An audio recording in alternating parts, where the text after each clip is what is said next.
Salut, c'est Caroline. J'espère que tu vas bien, j'espère que tu as la forme. Alors, je suis très content de te retrouver aujourd'hui dans cette toute nouvelle vidéo pour te parler de travaux. Alors, comme tu peux voir, on est au bureau, une vidéo théorique, pas une vidéo pratique. En fait, je vais t'expliquer dans cette vidéo s'il est plus intéressant de faire ses travaux soi-même ou alors de les déléguer.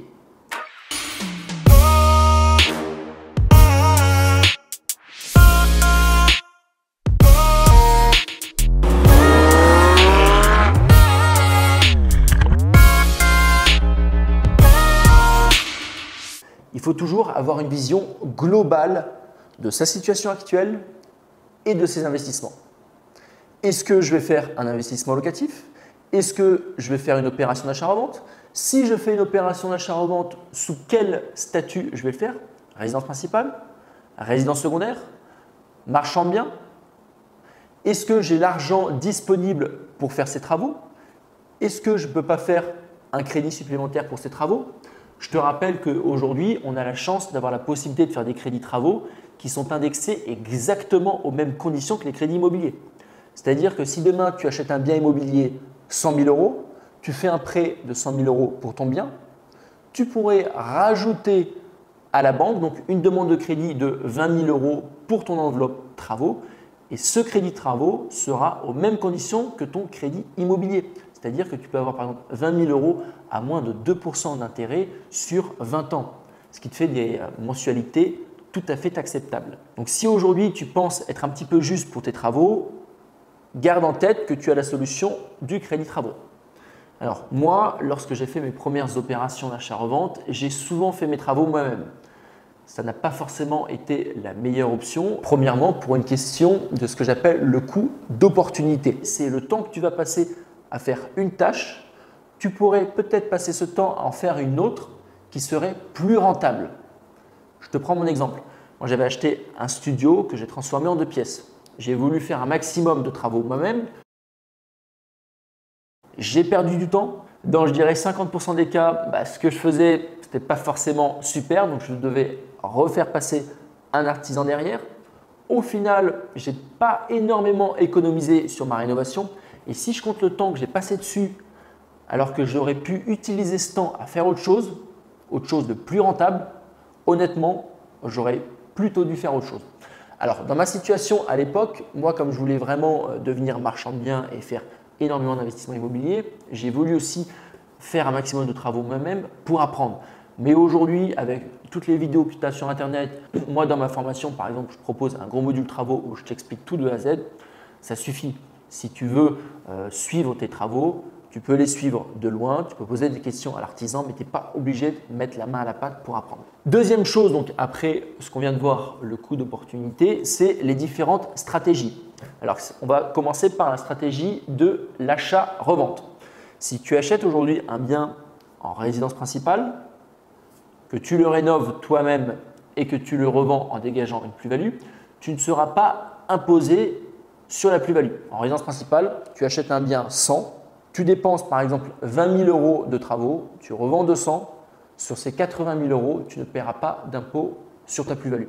C'est-à-dire que là, tu pourrais te permettre de faire tes travaux. Dans tous les cas, tu ne perdras pas d'argent par rapport à l'imposition quant à tes travaux. Je vais te prendre l'exemple de la résidence secondaire où c'est totalement différent. Tu achètes ce bien 100, tu fais tes travaux toi-même. Tu dépenses 20 000 euros tout de même dans les matériaux, même si tu fais les travaux toi-même, il faut quand même acheter le BA13, il faut que tu aies acheté du carrelage, il faut que tu aies acheté des gaines, il faut que tu aies acheté des spots. Donc tout l'argent que tu vas dépenser pour ces matériaux va sortir de ton compte. C'est-à-dire que tu achètes un appartement 100 000 euros, tu dépenses 20 000 euros pour ces matériaux, tu revends maintenant ton bien 200 000 euros. Tu fais donc un bénéfice de 80 000 euros. Oui, mais l'État ne prendra pas en compte les matériaux que tu auras achetés toi-même dans le calcul de la plus-value et va dire vous avez acheté 100, vous avez revendu 200. Peu importe que vous ayez acheté des matériaux, vous les avez achetés vous-même, ça ne rentre pas en compte dans le calcul de la plus-value. Vous devez donc payer l'imposition sur la résidence secondaire qui est de 36,2 sur les 100 000 euros de plus-value. C'est-à-dire qu'en fait, tu vas payer de l'imposition sur un bénéfice que tu n'auras même pas fait réellement. Donc dans ce cas-là, je te conseille de faire les travaux à 100% par des artisans et même de faire acheter les matériaux par tes artisans.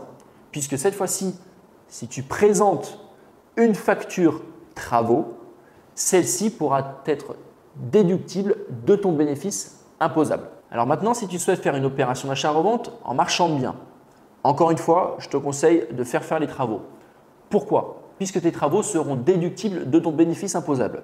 Alors cette fois-ci, par contre, à l'inverse de la résidence secondaire, si toi-même tu achètes tes matériaux, ces matériaux seront considérés comme des frais et ils seront déductibles de ton bénéfice imposable. Par contre, en marchand de biens, tu dois garantir tes travaux. C'est-à-dire que si tu veux faire tes travaux par un professionnel, tu auras la facture avec la garantie décennale. Au moindre souci, si ton acquéreur veut se retourner contre toi, toi tu as une facture, tu as fait faire les travaux par un professionnel, tu peux utiliser son assurance pour régler le litige.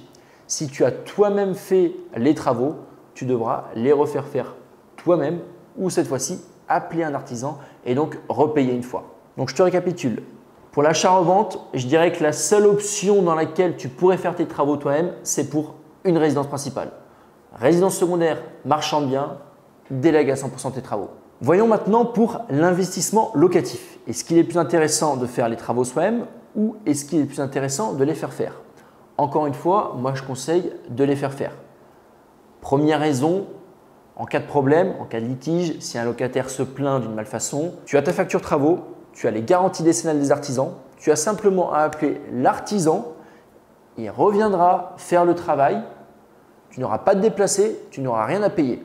Si c'est toi qui as fait les travaux, s'il y a un problème, tu vas devoir soit faire appel à un artisan, soit y aller toi.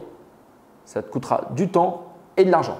La deuxième raison pour laquelle il est préférable de déléguer ces travaux lorsque tu fais un investissement locatif, c'est pour l'imposition. Je te donne un exemple. Demain, tes revenus locatifs te permettent de faire un bénéfice de 1 000 € par an. Sur ces 1 000 €, tu vas être imposé suivant ta tranche marginale d'imposition, suivant ta TMI. Imaginons que tu sois dans une TMI à 30%, tu paieras donc 30% de ces 1 000 €. Il te restera donc 700 €. Ça, c'est dans le cas où tu as fait les travaux toi-même. Si maintenant tu as fait faire les travaux par une entreprise, on va dire que sur ces 1 000 € de bénéfices imposables, eh bien, on va enlever tes travaux. Imaginons que tu as dépensé, je prends un chiffre rond comme ça c'est simple, 300 €. Alors, il ne te restera plus que 700 € de bénéfices imposables. Tu seras donc imposé à 30% sur ces 700 €. Tu paieras donc 210 € d'imposition.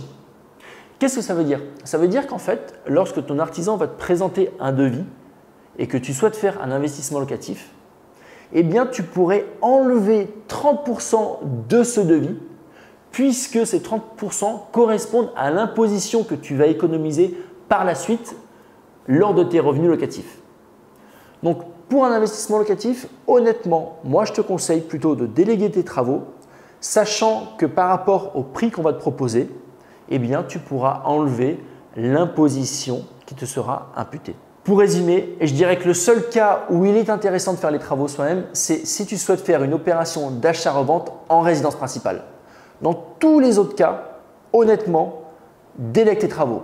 Si tu souhaites apprendre, forme-toi, suis le chantier, pose des questions aux artisans, mais laisse-les faire le travail et toi, utilise ce temps à faire d'autres choses de plus rentables. Tiens d'ailleurs, si la rénovation t'intéresse, je te ferai beaucoup de vidéos de suivi de chantier, c'est-à-dire que je t'amènerai sur mes chantiers, je te montrerai l'électricité, la plomberie, la maçonnerie, bref, j'essaierai de t'apporter un maximum de connaissances puisque bien évidemment, ok, il faut déléguer ses travaux, mais avoir des connaissances, ça te permettra de les déléguer correctement et surtout d'avoir des bons résultats et des résultats au bon prix. Si tu souhaites en savoir davantage sur l'immobilier et sur les travaux, je t'ai préparé une série de 5 vidéos totalement gratuites. Tu as simplement à cliquer sur le lien ci-dessous et tu recevras sur ta boîte mail 5 vidéos où je vais t'expliquer mon parcours. Je vais te parler d'ailleurs de travaux, d'optimisation de biens immobiliers et puis je vais essayer de t'apporter un maximum de connaissances. En attendant, je te souhaite une excellente journée, beaucoup de succès dans tes investissements immobiliers et je te retrouve la semaine prochaine.